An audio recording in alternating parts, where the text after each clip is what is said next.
This video ay gagawa tayo ng condensed milk puto cheese. Ito talaga yung favorite ko sa lahat ng mga ginagawa kong puto. So ito yung ingredients natin: 1/2 kilo na cake flour, 1 cup white sugar, 2 tablespoon ng baking powder, isang small na cheese, 1 tablespoon butter, 1 piece medium na egg, 2 teaspoon ng vanilla, at isang lata ng condensed milk.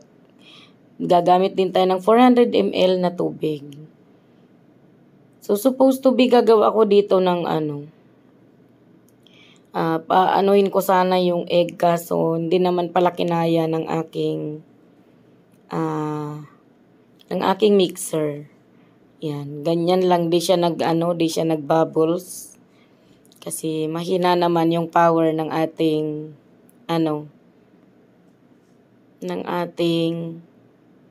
mixer. So, mag-mix na lang tayo ng ating dry ingredients. Ito po yung flour na 1/2 kilo. So, ilagay na natin yung baking powder. Halu-haluin ng konti. So, sa paghalo naman, basta pagsamasamahin mo lang yung ingredients, ayos na yan. Wala naman pong problem dyan kung alin yung mauunang ilagay, alin yung next. Basta pagsamasamahin lang ay ayos na yan.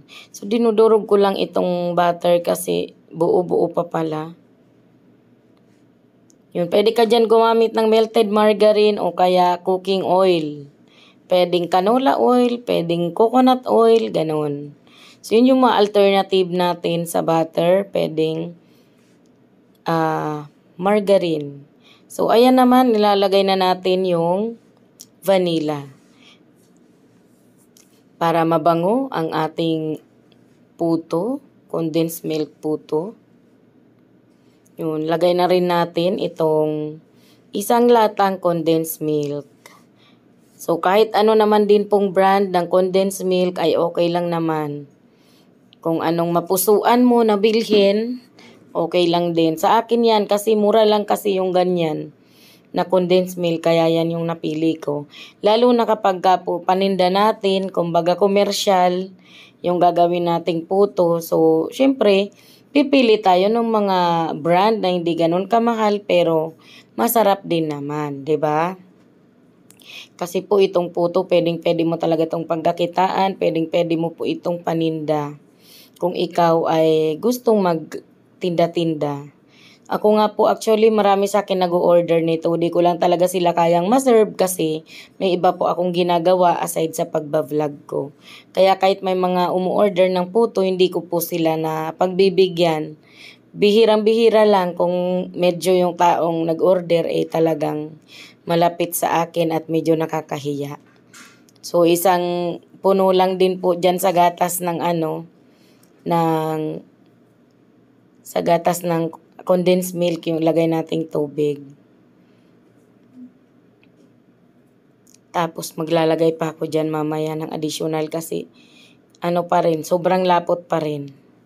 So, ang tamang naman talaga ng puto ay hindi siya sobrang lapot. Kaya bali po 400 ml yung tubig na nagamit ko dyan.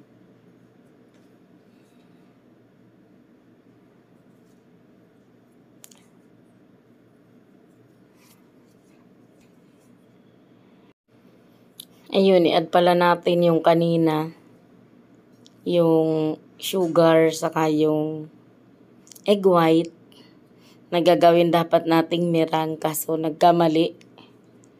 Kasi di pala ganun ka-powerful yung ating mixer. Yan, ito naman ay malapit na.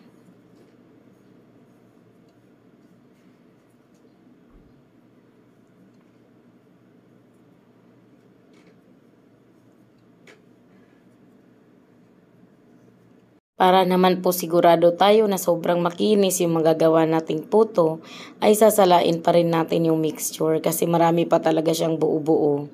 Kasi wala po akong wire whisk ngayon. Nasira yung wire whisk. Kaya wala po tayong panghalo na maganda. So, gusto ko kasi yung silicone na wire whisk. So, ito, dahil makinis na, mag-start na tayo maglagay sa medium size na puto molder. Tapos, steam lang natin yan ng 10 minutes. Ganon pa rin sa dati nating ginagawa. Ang dami na rin naman nating nagawang puto. Pare-parehas lang naman po yan. Ito po, ang puti po nito kapag ka nagawa kasi, hindi po natin nilagay yung egg yolk ng itlog. Yan. Yan, ito na po after 10 minutes. Ganyan po yung ating condensed milk puto. Thank you so much.